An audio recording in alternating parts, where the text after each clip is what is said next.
Name's Ned. This is my dog Jai, and today's video is going to be a little bit different than most of the videos that I publish on the channel. You see, normally when I make a video, I know that what I'm about to show you works.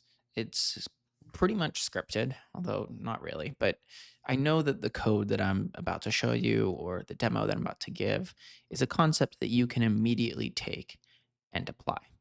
However, recently I started to become fixated on this concept of CI/CD and empower and implementing it with Power BI reporting. So what is CI/CD? Well, CI/CD stands for continuous integration and continuous deployment. Continuous integration means that we're using Git to check in our code, and we're often having some kind of automated testing.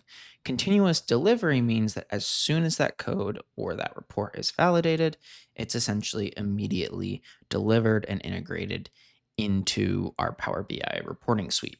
Now, I'm not going to lie to you, this is something that I've never done. There's a lot more business user friendly options for doing this kind of movement from dev to test, mainly Power BI deployment pipelines, or there's a new method where you essentially sync your SharePoint site to your Power BI workspace and you can integrate between the two. But I want to do it the hard way. And I want to do it this way for two different reasons. The first reason, and probably the most important, is I want to be able to set up automated tests for my Power BI reports and semantic models. The second reason is that I want to be able to use Git. Once you're using Git, you can merge files together, which means in theory, you could have two people working on the same report at the same time and then merge those changes back together. These are some pretty serious advantages. So, with that said, let's take a look at the CICD pattern that I want to implement. The idea is that you could basically have a user either developing on their desktop and then committing PIBPs to essentially the Git repo, or have someone developing in a dev workspace and then connecting and committing via Git. And these would essentially be in two different Git branches. And you can kind of think of a branch like you're taking a copy of the production data set and you're going to modify it or branch it off. You can then use an Azure DevOps build pipeline to enforce data quality rules and to build them together. You can then have someone who's a team lead kind of doing a review who then says, okay, this is good to go. I'm going to commit to this to the main branch and then sync from the main branch back into the production workspace. This is a serious development workflow, and this is what I want to be able to implement. So what's the first step? Well, it's setting up an Azure DevOps account. Let's jump in and let's take a look at pricing. So it looks like I get one free Azure pipeline, which should be enough to do our demo, right? So here's what we're working from.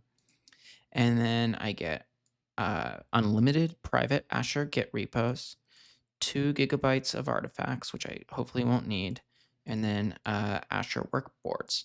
And my first 5 users are free, which is great because that means for this video demo, I should be able to do this without it costing any additional money. So let's get signed up. I'm going to click Start Free, and then it's going to log me in. I already have an Azure portal or an Azure account, so I'm going to go through there. And just like that. Oh, let's see. I got to enter in a key, so I'll do that quickly. 35XPW. I will go continue, and hopefully I will be into my Azure DevOps organization. And just like that, we're in. So I'm going to create a project. I'm going to name it Power BI Video Demo. And I'm going to go ahead and I'm going to hit Create Project. And this new project is going to be created. And here we are in the project. So as you can see, I have boards. So I've got kind of that project management, agile project management tool. I have a Git repo. I have pipelines, test plans, and artifacts. And just like that, I'm ready to get started. Now, this is going to be a video series that I'm going to be working on. So if you want to follow along with the project, please subscribe and like the video if you're interested in stuff like this. Thanks for watching.